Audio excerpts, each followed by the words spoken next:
नमस्कार, मैं अमित भोबिया। ये डॉक्यूमेंट आपको दिखाई दे रहा है, इसके ऊपर लिखा हुआ है मस्क मेलन, यानी कि मैं आपको आज बताऊंगा खरबूजे की खेती के बारे में। और ये खेत जो है इसके अंदर बहुत सारी बेलें आपको दिखाई दे रही होंगी। बेल को अच्छे से करीब से देख लीजिए, आइए इसके फ्लावर्स देख लीजिए, इसका पत्ता देख लीजिए, अच्छे से इस बेल को देख लीजिए। और अब मेरे एक सवाल का जवाब दीजिए, इस खेत में जो बेलें लगी हुई है ये कौन सी सब्जी की है या कौन से फल की है या कौन सी फसल की है, ये आप कमेंट सेक्शन में बताइए। लेकिन मैं आप लोगों को बता देता हूँ मस्क मेलन की खेती के बारे में, और यानी खरबूजे की खेती के बारे में। और जितना कुछ बताऊंगा वो इन डॉक्यूमेंट्स के आधार पे बताऊंगा जो पंजाब एग्रीकल्चर यूनिवर्सिटी के वैज्ञानिकों ने बनाए हैं। आप लोगों को पहली बात मैं समझा दूं, खरबूजे की थ्योरी को सिंपल सा समझ लीजिए। कौन से मौसम में होता है, कौन से रुत में होता है, इसके ऊपर मत जाइए। इतना समझ लीजिए कि जब आप खरबूजे को लगाते हैं तब 27 डिग्री से 30 डिग्री के बीच में तापमान होना चाहिए। दूसरी बात ये समझ लीजिए कि जब आप ग्रोथ करवा रहे होंगे उनकी बेलों की, तब आपके यहाँ गर्मी धीरे धीरे बढ़नी चाहिए। जितनी गर्मी बढ़ेगी उतनी ग्रोथ उनके बेलों की ज़्यादा होगी। तीसरी चीज़ ये कि जब फल लग जाएगा तो जितनी ज़्यादा गर्मी बढ़ेगी उतना ज़्यादा फल के अंदर शुगर कंटेंट बनेगा, यानी फल उतना ज़्यादा मीठा होता जाएगा। और जितना मीठा होता जाएगा बाज़ार में उतना उसका दाम आपको मिलता जाएगा। अब रही बात कि खरबूजे की खेती कैसी मिट्टी में होती है, तो खरबूजे की खेती का सिंपल सा है, जितनी हल्की मिट्टी होगी उसके अंदर उसकी ग्रोथ उतनी ज़्यादा अच्छे से होगी और फल ज़्यादा लगेगा। अगर मिट्टी हावी है, काफ़ी हैवी मिट्टी है, तो उसके अंदर बेलें तो बढ़ेंगी, फल कम लगेगा। तीसरी चीज़, अगर मिट्टी जो है बहुत ज़्यादा पीएच वाली है तो भी अच्छी नहीं है खरबूजे के लिए, और बहुत कम पीएच वाली है यानी एसिडिक है तो भी खरबूजे के लिए अच्छी नहीं है। अगर ठंड है तो खरबूजा नहीं हो पाएगा, खरबूजा एकदम खराब हो जाएगा।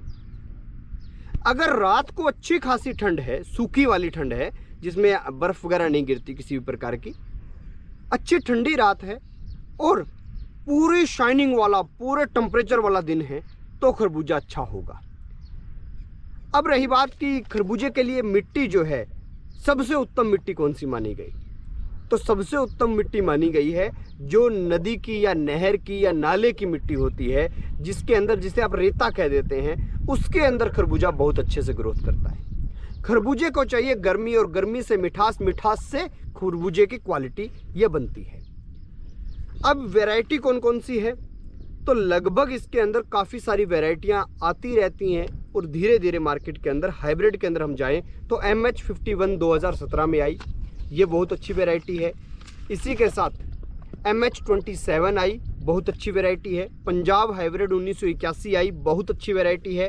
पंजाब सुनहरी आई 1974 में, बहुत अच्छी वैरायटी है। हरा मधु 1967 की वैरायटी, लेकिन आज भी चलती है। और ख़ास बात यह है कि जो लोग इसे दिसंबर में उगाना चाहते हैं, नवंबर में उगाना चाहते हैं, टनल्स में उगाना चाहते हैं, पॉली हाउस में उगाना चाहते हैं, वो लोग भी इसका इस्तेमाल करते हैं। इसके वैसे नॉर्मल तो हम फरवरी के अंदर इसको लगा लेते हैं, ताकि मार्च अप्रैल के अंदर टेम्परेचर बढ़ेगा तो इसके ऊपर फल होगा, फल जो है उसमें मिठास पैदा हो जाएगी और बाज़ार में आ जाएगा।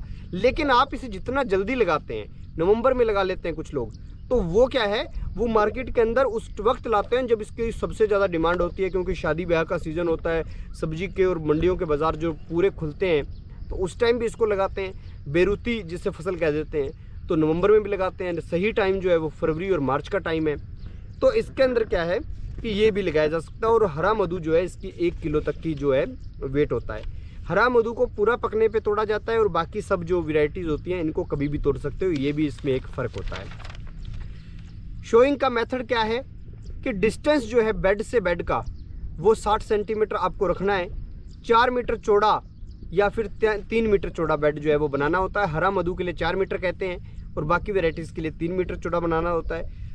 बेड के एक कॉर्नर पे इस साइड और इस साइड, दोनों साइड आपको 2-2 बीज लगाने होते हैं। और इसी के साथ जो है पॉलीथीन के अंदर आप ग्रोथ करते हो तो आपको 15 से 20 दिन में पौधे तैयार मिल जाते हैं, और उसके बाद आप उसे लगा सकते हैं।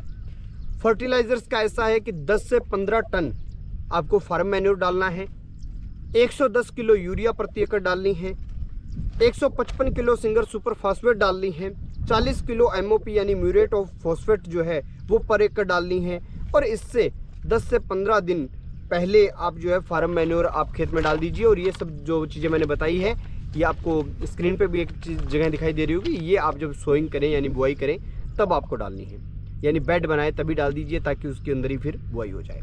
तो ये सिंपल सी इसकी उगाने की थ्योरी है। और इसके अंदर जिन बीमारियों की दिक्कत रहती है उनके बारे में भी मैं आपको थोड़ा सा जो है बता देता हूँ कि अगर उमस बढ़ती है तो इसके अंदर कई प्रकार के जो कीट पतंगे होते हैं वो आ जाते हैं। और एक आपने देखा होगा एक बीटल होता है जिसको हम कहते हैं जो कि किसान का मित्र कीट होता है। अगर फरवरी के महीने में इसके पौधों पे फरवरी मार्च में वो भी आ जाए तो वो भी हानिकारक है, क्योंकि वो इसको खा जाता है। और वो आते सब चीज़ें कब हैं, जब उमस हो, वरना नहीं आते। और हार्वेस्टिंग का इसका सिंपल सा तरीका है, जब आपको पका पका सा लगे कि आपके बाज़ार में जाने के बाद ये 3-4 दिन में गल ना जाए, उससे पहले आप इसको तोड़ लीजिए। हरा मधु पूरा पकेगा तब तोड़ना है। बस इस बात को आपको ध्यान में रखना है। अगर आप अपने घर की छत पे कहीं भी उगाना चाहते हैं तो प्लास्टिक के बैग्स में, गमलों में भी इसकी बेलें लगा सकते हैं। कुछ ज़्यादा बड़ी जो है रॉकेट साइंस तो है नहीं इसकी बेल लगाना, बस सारा का सारा खेल मौसम पे डिपेंड करता है और इसकी खेती में कुछ नहीं है। खैर, अब सवाल वही कि ये वाले जो लगा रखे हैं भाई, इनके बारे में बता दो, ये क्या चीज़ है। कमेंट सेक्शन में बताइए, 1-2 दिन में मैं आपको जो है कम्युनिटी के अंदर इसका जवाब दे दूंगा, या कमेंट बॉक्स में आपको इसका जवाब ज़रूर दूंगा। देखते रहिए ABC इंडिया।